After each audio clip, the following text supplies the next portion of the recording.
আপনাকে বলি, আমরা কলকাতা পুলিশ এনফোর্সমেন্ট ব্রাঞ্চ থেকে এসেছি। আমাদের চেষ্টা বেশি যাতে মানুষকে অসুবিধা সাহায্য করা। আপনাদের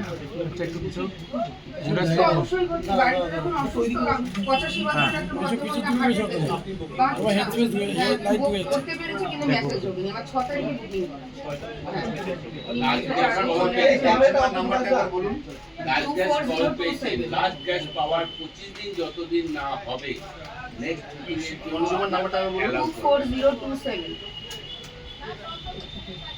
আরতি দাস হ্যাঁ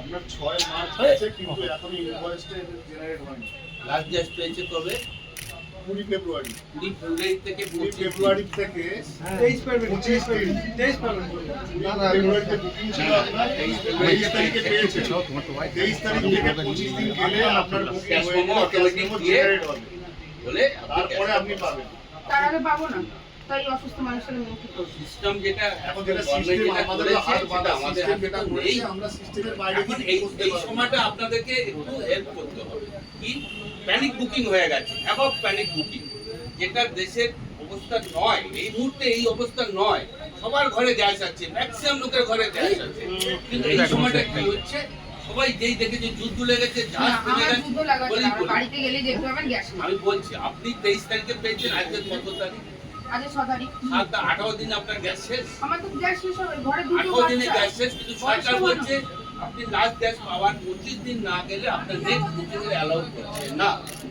আপনাকে সাপ্লাই দিতে পারছে না এই কটা দিনের জন্য আপনাদেরকে একটু হবে আস্তে আস্তে নরমাল হয়ে যাবে পরিস্থিতি নরমালের দিকে নরমালের দিকে আমাদের আসছে উপর থেকে খবর এখন আছে যা নরমালের মতো সবাই একটা টেনশনের মধ্যে সবাই বুক করছে কারণ আমি সবকে কথা বলতে চাই, কারণ আমি কথা বলতে পারি।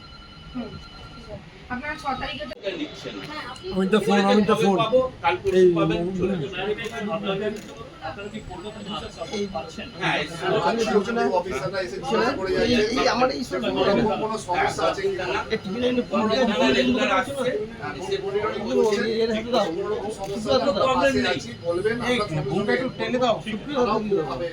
আমরা কাস্টমারকে বলছি আপনারা একটু ধৈর্য ধরুন আপনি আমার ফোন নাম্বারটা রাখুন, আমি আমার নাম জয়দীপ ব্যানার্জি, ঠিক আছে। Vigilance enforcement branch Kolkata police.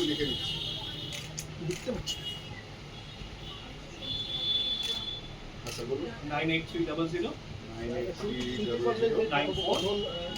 94 যদি আপনাদের কোনো সমস্যা হয় বা অন্য কোনো রকম ডিফিকাল্টি হয় আপনাদের যোগাযোগ গ্যাস বুকিং নিয়ে রিসেন্টলি যে অ্যাংজাইটি অনেক মানুষের মধ্যে এসেছে সেটাকে অ্যালে করার জন্য কমিশনার অফ পুলিশ এনফোর্সমেন্ট ব্রাঞ্চের নির্দেশে এনফোর্সমেন্ট ব্রাঞ্চের বিভিন্ন টিম কলকাতার বিভিন্ন প্রান্তে ঘুরে বেড়াচ্ছে। মেন উদ্দেশ্য হচ্ছে টু এনশিওর যে সাধারণ মানুষ কোনো রকম অসুবিধা ফেস না করেন, কোনো রকম ইলিগাল অ্যাক্টিভিটি যেমন হোর্ডিং এটসেট্রা বা নেফারিয়াস অ্যাক্টিভিটি কোনো আনস্ক্রুপুলাস এলিমেন্ট না করে, এটাই আমাদের একমাত্র উদ্দেশ্য। কালোবাজারির একটা অভিযোগ বিভিন্ন জায়গা থেকে উঠে আসছে। কালোবাজারি কিছু কিছু জায়গা থেকে অভিযোগ যেহেতু এখন কমার্শিয়াল গ্যাসটা সাপ্লাই একেবারেই বন্ধ, কোনো এরকম ডিস্ট্রিবিউটার তাদের যারা গ্যাস ডেলিভারি করে তারা এখানে ডোমেস্টিক গ্যাসগুলোকে তারা রিসিভ করছে কিন্তু তারপর তারা কবিতা হয়ে যাচ্ছে, গ্যাসটাকে বিক্রি প্রশ্ন করে নয়। দিচ্ছে কমার্শিয়াল টাকায়।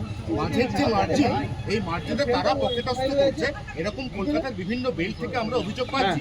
গ্রাহকদের ঢুকছি কোথায় কালোবাজার? আমাদের কাছে স্পেসিফিক কোনো ইনফরমেশন নেই, যদি থাকে immediately Kolkata police black marketing এর ব্যাপারে কি আপনারা দেখছেন আউট অফ দ্য বক্স কেউ যদি কেনে এই বিষয়ে জিজ্ঞাসা করছেন? অবশ্যই আমরা সেই ব্যাপারে ভিজিলেন্ট ওনারা কি কোঅপারেট করেছেন? আপনারা কোঅপারেট করছেন। আপনাদের পক্ষ থেকে ভিজিল্যান্সের যে নাম্বারটা সাধারণ গ্রাহকদের জন্য আপনাদের সোশ্যাল মিডিয়া প্ল্যাটফর্ম রয়েছে, যাতে সবাই যোগাযোগ করতে পারে, অভিযোগ থাকলে জানাতে পারে সরাসরি আপনাদের, এরকম কোনো পদক্ষেপ নেবেন? এই পদক্ষেপ আমার মনে হয় আমার রিকোয়েস্ট আপনাদের সবার কাছে এই প্রশ্নগুলো কাইন্ডলি সিনিয়র অফিসারদের কাছে রাখবেন।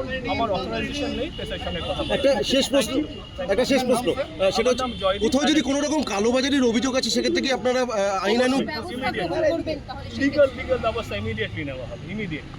Thank you.